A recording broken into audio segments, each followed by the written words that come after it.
Hello mga kaibigan, kumusta kayo ngayong araw? So ngayon ipapakita ko sa inyo kung paano mag-prito ng itlog na hindi kayo magkakolesterol. So tingnan nyo mga kaibigan ang gagawin ko ngayon. So ito, walang mantika yan. Ano lang yan siya? Tubig. So piprituhin natin ang ating itlog para walang kolesterol na magkakasakit. So tingnan nyo mga kaibigan. So ngayon mga kaibigan, nilagay ko na yung aking itlog. Okay, parang nanigas na yata ang aking itlog. So ayan. So malamang hindi kayo magkakakolesterol sa ganito. So ilagay ko na yung aking pampalasa. So ayan, ganyan na lang natin. Isa-isahin lang natin para hindi siya masira. So ayan mga kaibigan. So, ngayon magluto tayo ng itlog. Ayan na. Ito na yung ating itlog. Meron lang magprito ng walang mantika.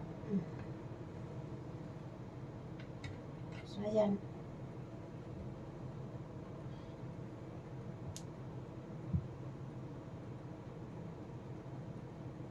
Para walang kolesterol mga kaibigan. So ngayon ilagay ko na yung pangalawang egg. So iprito na natin. Saan lang natin ang apoy. Para sure wala kayong kolesterol. So ganito na lang ang gawin nyo. Ayan. Egg with water. So ayan. Lagyan natin ng pampalasa. So ayan. Kasi kakainin ko lang kay kulang ako sa vitamin D. So kakainin ko lang yan. So ito na yung isa, aking naprito. Prito sa tubig, mga kaibigan. So ayan na mga kaibigan, yung pinirito ko sa tubig. So luto na siya. So kakainin ko lang to ng ganito kasi kulang ako sa vitamin D. So ayan ang pagkain ko ngayon. Sana samahan niyo ako mga kaibigan. Ito na yung pinirito ko. Luto na. So ito na mga kaibigan, nung niluto ko sa tubig, pinirito ko sa tubig. So kakainin ko na to siya ng ganito lang kasi nakakuha ko sa resulto kanina. So kulang ako ng vitamin D.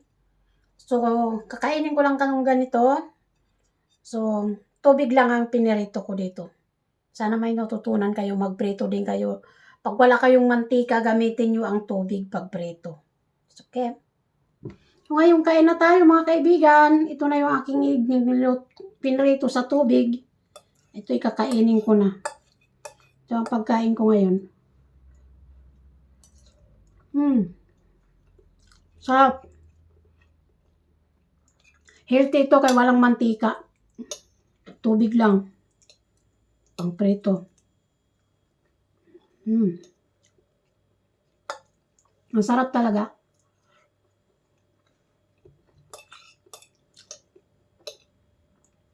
Kailangan ko si vitamin D. So, gawin ko na ito. Masarap. Kasi nung nagtatrabaho pa ako sa Maynila, nung dalaga pa ako, kita ko yung amo ko.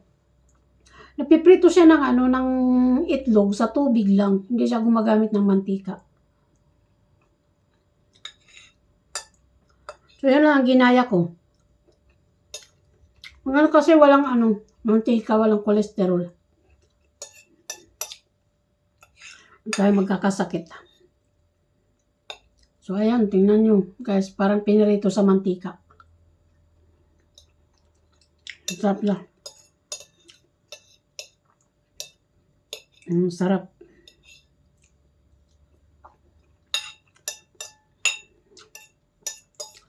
Tapos na ako kumain. 2 egg. Galing ako trabaho, hindi pa ako nakatanggal ng uniform. So, ano na lang. Maraming salamat sa aking mga subscriber, sa aking mga viewers. Thank you sa inyong lahat. Naway, supportan nyo po aking YouTube channel. Please subscribe and like sa aking YouTube channel. Maraming salamat po sa inyo. Bye-bye.